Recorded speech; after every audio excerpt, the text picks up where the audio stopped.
সবাইকে স্বাগত জানাই। আজ 5ই নভেম্বর আর আজকে তো গুরু নানকের জন্মদিন। তো আজকে দুপুরবেলা আমরা সবাই গুরুদ্বারাতে যাবো, ওখানে খাওয়া দাওয়া আছে। সকালবেলা আজকে ব্রেকফাস্ট করতে যাব। পাশে একজন মানে আমারই একজন প্রতিবেশী ফোন করে বললো ব্রেকফাস্ট করতে হবে না, ইডলি বানিয়েছে, এটা দিয়ে গেছে। সেজন্য আজকে কিছু বানাইনি, আমি ইডলি আর চাটনি দিয়েছে। আজকে এটা দিয়ে ব্রেকফাস্ট করবো। তো সেজন্য সবাই একসঙ্গে গুরুদ্বারাতে যাবো, আরো অনেক বন্ধু বান্ধব যাবে। चाटनी से देखो चाटनी। ये भी चाटनी नहीं चाहिए। चटनी नहीं चाहिए? चटनी कहते हैं। प्रिंस प्लेट दो ना कि এখন থেকে খাবে। এটা না প্লেটে দাও।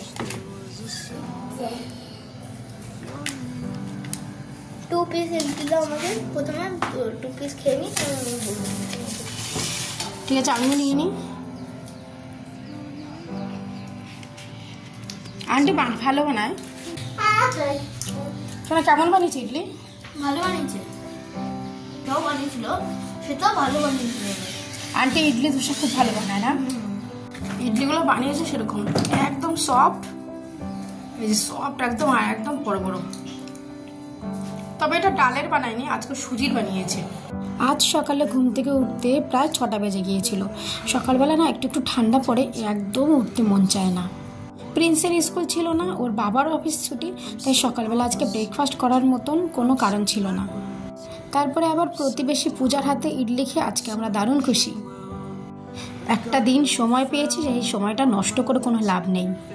এই যে কাঁচের ডিব্বাগুলো দেখতে পাচ্ছ, এগুলো সমস্ত কিছু সকালবেলা থেকে ধুয়ে পরিষ্কার করে তার মধ্যে আমি মশলাগুলো স্টোর করে রেখে দিচ্ছি। প্রতিদিন সকালে উঠে স্কুলে টিফিন করা, তারপর ইউবিকে খাইয়ে দাইয়ে তৈরি করা, তারপর আবার দুপুরে রান্না করা, এত কাজের মধ্যে এই এক্সট্রা কাজগুলো করার একদম সময়। সাউথ ইন্ডিয়ান দোকান থেকে নিয়ে এসেছিলাম লঙ্কাগুলো। দেখতে কিন্তু ওই যে কুলের মতো হয়।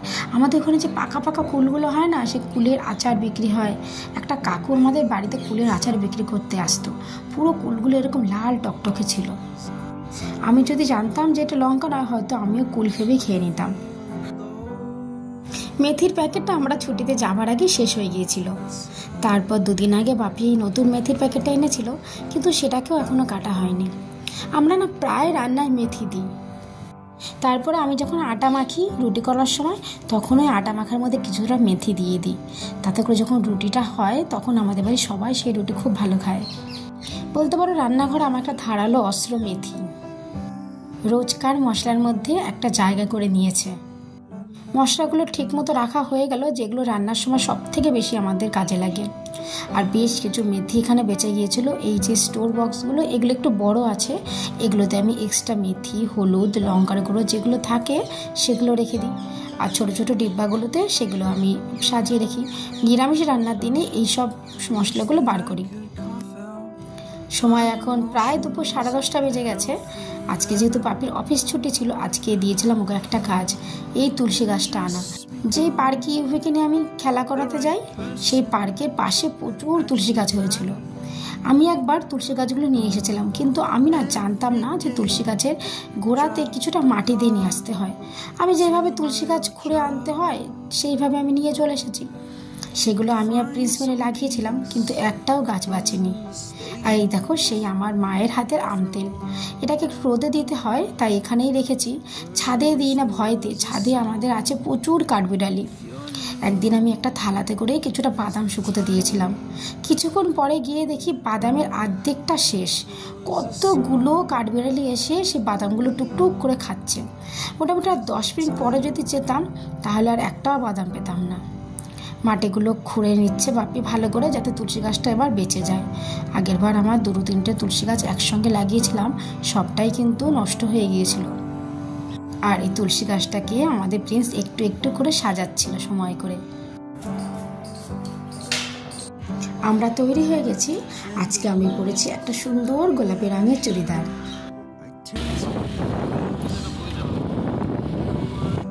বেরিয়ে পড়লাম গুরুদ্বারার উদ্দেশ্যে। দুপুর এখন প্রায় 12টা মতো বেজে গেছে। অনেক বন্ধুরা যাবে আজকে ওখানে।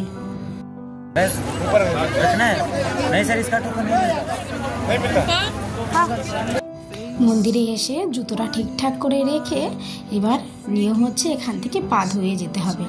এই যে জলটা দেখতে পাচ্ছ, এখানে পা ধুয়ে তবেই মন্দিরে প্রবেশ করতে হবে।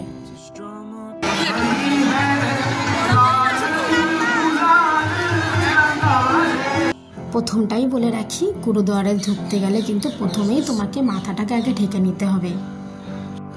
মাথা না ঢাকলে কোনো মতেই তোমাকে গুরুদুয়ারাতে ঢুকতে দেওয়া হবে না। আর আজ এখানে আমাদের পুরো দেশের সমস্ত রাজ্যের মানুষেরা এসে উপস্থিত হয়েছে। আজ গুরু নানকের জন্মদিনে এমন একটা পবিত্র অনুষ্ঠানে সবাই অংশগ্রহণ করছে। চট করে একটা পরিচয় পর্ব সেরে নিই। ওই যে মৌসুমিদির কথা বলছিলাম, দারুণ হাতের রান্না।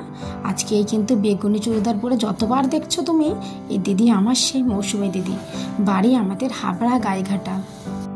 আজকের ভিডিওটা মূলত গুরু নানকের জন্মদিনকে কেন্দ্র করেই তৈরি করেছি। তাই প্রথমেই বলে থাকি, গুরু নানক হলেন শিখ ধর্মের প্রথম গুরু। আর এই দিনকে কেন্দ্র করে আমাদের ভারতবর্ষের যত গুরুদ্বারা আছে সবকটিতে কীর্তন হয়, আবার লঙ্গরেরও আয়োজন করা হয়। এখন আমরা যেখানটা যাচ্ছি প্রচুর লাইন পড়েছে। এটা হচ্ছে আসল মন্দিরের অংশটুকু, এর মধ্যে কীর্তন চলছে। আর আমরা এখন সবাই মিলে আস্তে আস্তে এগিয়ে চলেছি। ওখানে গিয়ে যে ভগবানের বেদিটুকু আছে সেখানে গিয়ে মাথা ঠেকাবো।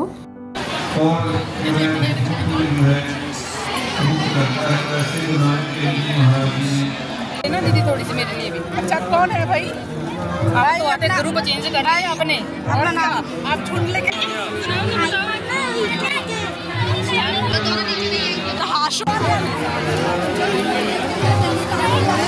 এখানে এসে অনেক বন্ধুদের সাথে দেখা হয়ে গেল, সঙ্গে আছে অনেক খাবার, কিন্তু চার জিলিপি ছাড়া কিছুই নিলাম না। দুপুর প্রায় 1:30 বেজে গেছে। আমাদের অনুষ্ঠানে যেমন কীর্তন হয় এখন চলছে ঠিক তেমনই এখানে পাঠ পর্ব। আর এই পাঠ পর্ব শেষে রয়েছে ভান্ডারা। সনাতন ধর্মে যে কোনো কীর্তন পর্বের শেষে যেমন আমরা জয় শ্রীকৃষ্ণ বলে ধ্বনি দিই, তেমনি গুরুদ্বারে কীর্তনের শেষ পর্বে বলা হয় বাহে গুরু। পরিস্থিতি যেমনই হোক না কেন মৌসুমীদের মুখে হাসি লেগেই থাকে। দুপুর প্রায় 1:30 মতো বেজে গেছে, তাই বসে পড়লাম লঙ্গরে খাবার খেতে। পাঞ্জাবি ভাষা বলা হয় লঙ্গরে ভান্ডারা খেতে। এই পাঞ্জাবে না আমি বছর 6 ছিলাম, তাই পাঞ্জাব সম্বন্ধে প্রচুর অভিজ্ঞতা আছে আমার। একটু একটু করে সমস্ত ভিডিওতে তোমাদেরকে জানাবো।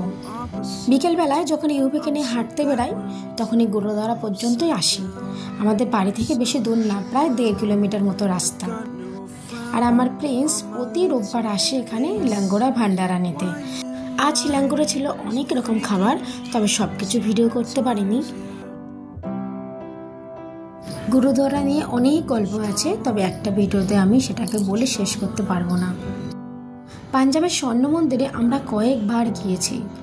ওখানে জীব সেবাই সব থেকে বড় ধর্ম বলে মানা হয়, অর্থাৎ প্রত্যেক মানুষকে তাদের যথাযথ সম্মান দেওয়া। প্রথমটায় আমরা পাঞ্জাব রাজ্যের ফরিদকোট শহরে পৌঁছেছিলাম। প্রথম যখন আমি পাঞ্জাব রাজ্যে ঢুকি তখন ট্রেন একটা স্টেশনে থামতেই ট্রেনের ভিতরে কয়েকজন মানুষ ঢুকে বাহে করে বলতে থাকে, আর তাদের কাছে ছিল বড় বড় 2টো গামলা। আমি প্রথমটায় কিছু বুঝতে পারি না, কারণ এরকম অভিজ্ঞতা তো আমার নেই, কিন্তু বাপির ছিল এরকম ধরনের সমস্ত অভিজ্ঞতা। বাপির কথা শুনে যখন আমি সামনে হাত দুটো রেখে বাহে করে বললাম, তখন ওরা আমার হাতে রুটি আর তরকারি রেখে দিল। আর সেদিন থেকেই জানতে পারলাম পাঞ্জাবের জীব সেবায় পরম ধর্ম বলা হয়। এমনকি ট্রেনের জানালা থেকে তুমি তোমার জলের বোতলটা বাইরে বের করে দিলেই কয়েকশো মানুষ আসে জলদান করার জন্য। আর জলদান করা মানুষগুলোর মধ্যে প্রায় থাকে 60 থেকে 70 বছরের বৃদ্ধ কিংবা বৃদ্ধা। দুপুরবেলা আজকে অনেকক্ষণ গুরুদ্বারে থাকার জন্য সবাই একটু ক্লান্ত হয়ে পড়েছি। আজকে বিকেলে কোথাও বেরালাম না। আর ইউভি কালকে সন্ধেবেলায় পাপার সাথে বাজারে গিয়ে জেদ করে খেলনাটা নিয়ে এসেছে। ভীষণ সুন্দর কিউট একটা খেলনা, একটা স্পাইডারম্যান।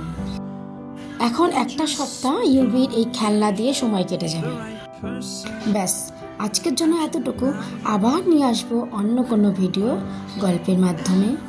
আমার সঙ্গে থেকে এতক্ষণ ধরে আমার ভিডিওটি দেখার জন্য তোমাদেরকে অসংখ্য ধন্যবাদ। তোমরা ভালো থেকো।